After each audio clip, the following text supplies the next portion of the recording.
नमस्कार, मी माधुरी वैद्य. नमस्कार, मी उमेश चव्हाण. उमेशजी, भगवद्गीतेतला पहिला अध्याय अर्जुन विषाद योग. या अध्यायामध्ये श्रीकृष्णांनी एकही शब्द उच्चारलेला नाही किंवा अर्जुनाच्या चाललेल्या विषादाला त्यांनी थांबवण्याचाही प्रयत्न केलेला नाही. सैन्याची व्यूहरचना पाहिल्यावर अर्जुनाने मनाशी ठरवलं की त्रैलोक्याचं राज्य जरी मिळालं तरी मला युद्ध करायचं नाही, कारण त्यामुळे मी माझ्या आप्तस्वकीयांचा ज्येष्ठांचा वध करणार आहे. आणि हा विचारच अर्जुनाच्या डोळ्यामध्ये पाणी आणणारा होता आणि अत्यंत करुणेने तो कृष्णाजवळ विषाद करत होता. आणि श्रीकृष्ण त्याचं सगळं बोलणं शांतपणे ऐकून घेत होते. आणि दुसऱ्या अध्यायात मात्र श्रीकृष्णांनी अर्जुनाला अत्यंत शांतपणे पण तितकंच हसत समजावलेलं आहे की अर्जुनाला जरी वाटत असेल की तो विद्वानाप्रमाणे बोलतोय, तरी विद्वान लोक आत्ता अर्जुनाचं जे वागणं आहे त्याप्रमाणे वागत नाही. आणि त्यामुळेच अर्जुनाने स्वतःचा धर्म पाळला पाहिजे आणि आपलं कर्तव्य बजावलं पाहिजे, हे अत्यंत सुंदर पद्धतीने या अध्यायात अर्जुनाला ते सांगणार आहेत. बरोबर आहे का? मग आता तुम्ही पुढचे काही श्लोक आणि त्याचे अर्थ आम्हाला सांगणार, बरोबर ना? हो हो. नमस्कार.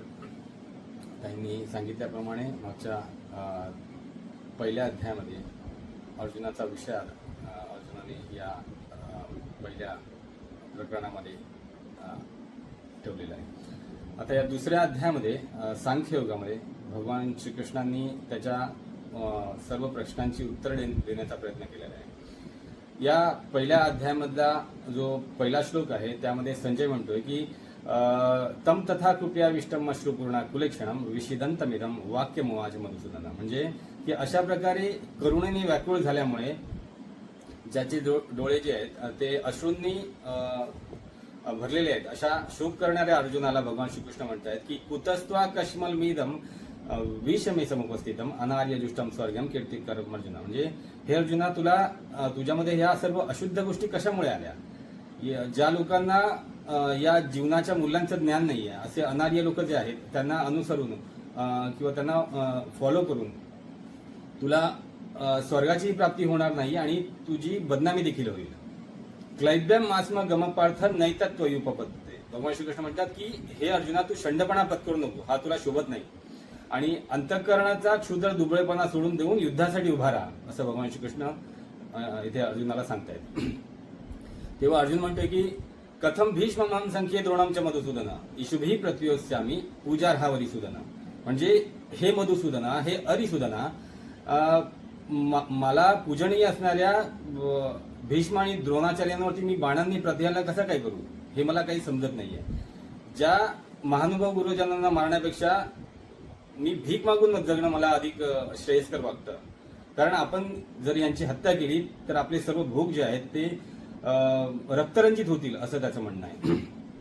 पुढे अर्जुन म्हणतोय की न चैतद्विद्म कतरन्नो गर्यो यद्वा जैम यदि वानो जययो याने हत्वा न जीवशाम स्थिता प्रमुख धृतराष्ट्रा. तो म्हणतोय की मला युद्ध करावं की युद्ध करू नये हे काही समजत नाहीये. या युद्धामध्ये आम्ही जिंकू किंवा ते जिंकतील तेही मला माहीत नाहीये. कारण या सर्वांना मारून आम्हाला जगण्याची इच्छा नाहीये, परंतु हे सर्व जे बांधव आहेत माझे किंवा धृतराष्ट्र पुत्र आहेत ते आमच्याच विरुद्ध या युद्धासाठी उभे आहेत. कार्पण्य दोषो पहत स्वभाव पृष्ठामी त्वाम धर्म संमूढचेता यत श्रेयसां निश्चितम ब्रूहितन्मे शिष्यस्तेहम शाधी माम त्वाम प्रपन्नम. तो म्हणतोय की माझ्या दुर्बलतेमुळे मी माझ्या कर्तव्याबद्दल गोंधळून गेलेलो आहे.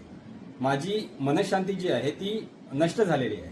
आणि अशा स्थितीमध्ये मला योग्य काय किंवा अयोग्य काय हे काही समजत नाही आहे. मी तुमचा शिष्य आहे, मी तुम्हाला शरण आलेलो आहे, मला उपदेश करा, असं तो भगवान श्रीकृष्णांना वारंवार इथे सांगतोय. कारण या पृथ्वीवरचं वैभवशाली राज्य जरी मला मिळालं आणि शत्रुरहित राज्य जरी मला मिळालं, त्याचप्रमाणे या सर्व देवतांचं स्वामित्व जरी मला कोणी बहाल केलं किंवा देवतांचा राजा जरी मला बनवलं तरी या माझ्या इंद्रियांना कोरडा करणारा हा जो शोक आहे तो दूर होऊ शकेल असा उपाय मला दिसत नाही, असं तो म्हणतोय. एव मुक्त्वा गुडाकेश परंतप एव मुक्त्वा ऋषिकेशम गुडाकेश परंतप न योत्स्य इति गोविंदम मुक्त्वा तुष्णीम बभूव. त्यानंतर परंतप गुडाकेश जो आहे म्हणजे अर्जुन जो आहे तो भगवान श्रीकृष्णांना म्हणाला की हे गोविंद मी युद्ध करणार नाहीये, आणि तो शांत बसला, गप्प बसला. आणि त्यानंतर भगवान श्रीकृष्ण जे आहेत तमुवाच ऋषिकेश प्रसन्य भारत सेनियोर उभर मध्ये विश्रंतमिदम वच. म्हणजे त्यानंतर भगवान श्रीकृष्ण जे आहेत ते दोन्ही सैन्यांच्या मध्यभागी उभे राहून असून भगवान श्रीकृष्ण जे आहेत ते अर्जुनाला सांगतायत की अशोच्यानन शोच्यास्त्वम प्रज्ञावादांश भाष्यसे गतासुन गतासुंश नानुशोचंती पंडिता. म्हणजे हे अर्जुना, तू पंडितासारखा जरी बोलत असलास तरी जे शोक करण्यायोग्य नाहीये त्याच्यासाठी तू शोक करत आहेस. कारण पंडित किंवा विद्वान लोक जे आहेत ती जीविताबद्दल तसेच मृतांबद्दल देखील कधी शोक करत नाहीत. पुढे भगवान श्रीकृष्ण म्हणतात की न त्वेवाहम जातुनासम न त्वम नेमे जनाधिपा न चैव न भविष्यामः सर्वे वै मता परम. ज्या काळी मी नव्हतो, तू नव्हतास आणि हे सगळे राजेही नव्हते असा काळ कधीही अस्तित्वात नव्हता, आणि भविष्यात देखील आपण असणार नाहीये, असं कधी होणार नाहीये. कारण हा जो काळ आहे तो येणार आणि जाणार आहे, पण आपण म्हणजे आत्मा जो आहे नित्य आहे, तो कायमस्वरूपी राहणार आहे. पुढे ते म्हणतात की देहिनोस्मिन् यथा देहे कौमारम यौवनम जरा तथा देहांतर प्राप्तिर्धेस्तत्र नमुयती. म्हणजे ज्याप्रमाणे जीवात्म्याला या देहामध्ये बालपण, तारुण्य आणि म्हातारपण येतं, त्याचप्रमाणे नवीन शरीर देखील प्राप्त होतं. या स्थित्यंतरामुळे धीर मनुष्य जो आहे तो कधीही मोहित होत नाही. पुढे ते म्हणतात की मात्रा स्पर्शास्तु कोणते या शीतोष्ण सुख दुःखदा आगमापायिनो नित्यास्था स्थितिक्षा स्वभारत. म्हणजे इंद्रियांचं विषयांशी संयोग जे आहे ते उन्हाळा आणि पावसाळा, सुख आणि दुःख यांच्या येण्या जाण्याप्रमाणे असते. ते उत्पन्न होतात आणि नाहीसे देखील होतात. त्यामुळे ते तू सहन करायला शिकलं पाहिजे असं भगवान श्रीकृष्ण अर्जुनाला सांगतायत.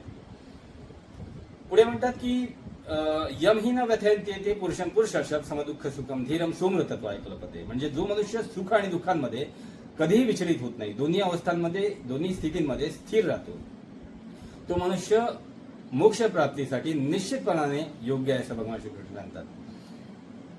16व्या श्लोकामध्ये भगवान श्रीकृष्ण म्हणतात की नासतो विद्यते भाव ना भाव विद्यते सतः उभयरोपी दृष्टवंतस्तो नैवस्तत्व दर्शिवे. ते म्हणतात की असत्य गोष्टींना अस्तित्वच नाहीये आणि सत्य गोष्टींचा कुठेही अभाव नाहीये. अशा प्रकारे या दोहोंचेही सत्य स्वरूप तत्वज्ञानी पुरुषांनी पाहिलेले असं भगवान श्रीकृष्ण म्हणतात. ते म्हणतात की अविनाशी तू तद्विधीयेन सर्वमिदं ततम विनाशम व्यवस्थास्य न कश्चित कर्तुम अर्हति. म्हणजे ज्याने संपूर्ण जग व्यापून ठेवलेले आहे त्याचा नाश कधीही होत नाही, त्या अविनाशीचा नाश कोणीही करू शकत नाही.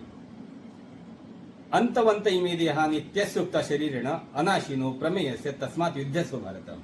त्या अविनाशी अमर्याद शाश्वत जीवात्म्याच्या शरीराचा निश्चितपणाने अंत होणार आहेत असं भगवान श्रीकृष्ण म्हणतात. म्हणून हे अर्जुना तू युद्ध कर. भगवान श्रीकृष्ण प्रत्येक वेळी युद्धाचा निर्णय जो आपला आहे तो अर्जुनाला सांगत आहेत.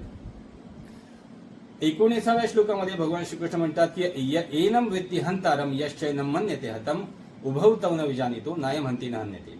ते म्हणतात की ज्याला असं वाटतं की हा जो आत्मा आहे तो मरणार आहे किंवा आत्मा जो आहे तो मारणार आहे, ते दोघेही अज्ञानी आहे. कारण आत्मा जो आहे तो कधीही मरत नाही आणि कधीही मारतही नाही कोणाला. न जायते म्रियते वा कदाचिन्नायम भूत्वा भवितावान भूय अजो नित्य शाश्वतोयम पुराणो न हन्यते हन्यमाने शरीरे. ते म्हणतात की हा जो आत्मा आहे तो कधीही जन्म घेत नाही, त्याचप्रमाणे तो कधीही मरत नाही. न भूत्वा भवितावान भूय म्हणजे तो पूर्वी होऊन गेलेला आहे किंवा आता झालेला आहे किंवा भविष्यात होणार आहे असंही नाही. अजो नित्य शाश्वतोयम पुराणो म्हणजे हा जो आत्मा आहे तो अजन्म आहे, नित्य आहे, शाश्वत आहे आणि प्राचीन आहे. शरीर मारले गेले असतानाही हा आत्मा कधीही मारला जात नाही. न हन्यते हन्यमाने शरीरे. अशा प्रकारे भगवान श्रीकृष्णांनी हे जे 20 श्लोक, टोटल ऍक्च्युली 72 श्लोक आहेत, परंतु आपण आज 20 श्लोकांपर्यंतच इथे घेणार आहोत. खूप छान उमेश. या अध्यायात मधुसूदन हा शब्द आलेला आहे आणि तो बहुतेक जाणीवपूर्वक असावा. कारण मधु या राक्षसाचा वध जी दुष्ट प्रवृत्ती आहे तिचा संहार श्रीकृष्णांनी केलेला आहे आणि श्रीकृष्ण सुद्धा क्षत्रियासारखेच वागलेले आहेत आणि तसंच अर्जुनानेही आता वागलं पाहिजे आणि आपलं जे त्यांना जे कर्म नेमून दिलेलं आहे ते त्यांनी केलं पाहिजे हे त्या अर्जुनाला पटवण्याचा प्रयत्न श्रीकृष्ण करत आहेत. बरोबर. खूप छान. मग पुन्हा भेटूया नक्की नक्की. आणि पुढचे काही श्लोक आणि त्याचे अर्थ आपण जाणूया. तोपर्यंत नमस्कार. व्हिडिओ आवडला तर लाईक करा, शेअर करा, सबस्क्राईब करायला विसरू नका.